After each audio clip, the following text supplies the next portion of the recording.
Welcome back to Studio 10. We are with Rob Buffington today, and we're talking about home buying and selling, but let's focus on the home buying because there are so many factors that come into play when people are choosing houses these days, right? Yes.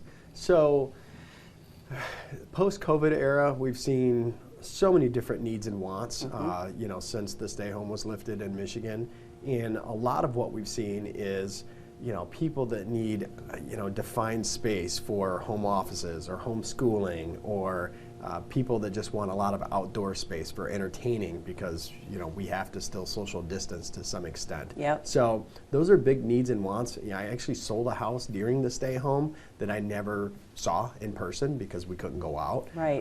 The friend of mine that was, looking to buy the house called and said, "Hey, I looked at this house on the aerial view. I like it. It's on 10 acres. It's an Eagle. I need you to help me." And so I wrote the offer, and it was just the outdoor space that they really wanted. They were in a subdivision before. Yeah. And so a lot of people just want that space. Are we still seeing that shift? Because I know last year we talked a lot about, workspace and office space at home and people kind of getting out of apartments, maybe looking for more acreage. Is that still a trend that you're seeing right now? Anything with land sells very quickly. Mm-hmm. And so we're seeing a lot of people that just want they want space, right? I'm working on a build job right now in Okemos, and the people have a little bit of space right now in Mason, and they're buying 2 lots so that they don't have close neighbors. Mm-hmm. And so it is still a factor, right? That and, schools are less important to people right now because of homeschooling and because everyone's mobile or, they're virtual, I guess, if you will. So the ability to go to school for DeWitt virtually from Lansing, it comes into play, right? It's a real factor right now. And so it's less important to be actually in DeWitt and pay those DeWitt prices. And that seems to be the case across the board. Now, speaking of DeWitt, I know that there are certain school districts in this area that people kind of choose based on sports and the sports programs at those schools. Are you still seeing that come into play?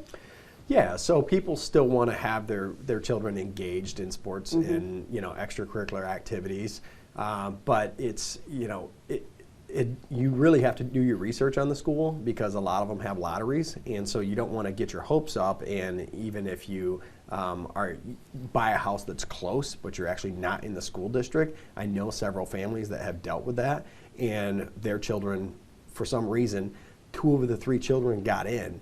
Okay. The third child did not, and then they're like, what do we do? Right. Well, they had the means to buy a place in DeWitt, call it home, and then they had all 3 children, registered from that address. So they need to make sure that they do their research on how the school districts work. Absolutely. What about Wi-Fi? Because I know that we talk a lot of people, want land and they want the acreage, but in some of those areas you don't have good Wi-Fi, and that has to be important, right? Well, yeah, and that's on the disclosures, right? When we fill out the disclosures with our sellers, we actually put right on there, what is it, Comcast? Is it Frontier? It's a huge factor. I mean, I'm on 3 acres in DeWitt, and I don't have great service, but I have service, and if you get further out in a rural area, you can get satellite service, but it's not very good if you have to work from home, if you have to Zoom from home, or if you have to do virtual school from home. Right. So that's a real factor. Okay, all right, so many factors when it comes to choosing a home. And if people are looking to buy a home this year, how can they find out more? Pretty easy, homeseekers.net. All right, well, thank you so much for the information. You're welcome. Go get that Wi-Fi fixed. Okay. All right, stick around. We've got more fun coming up on Studio 10.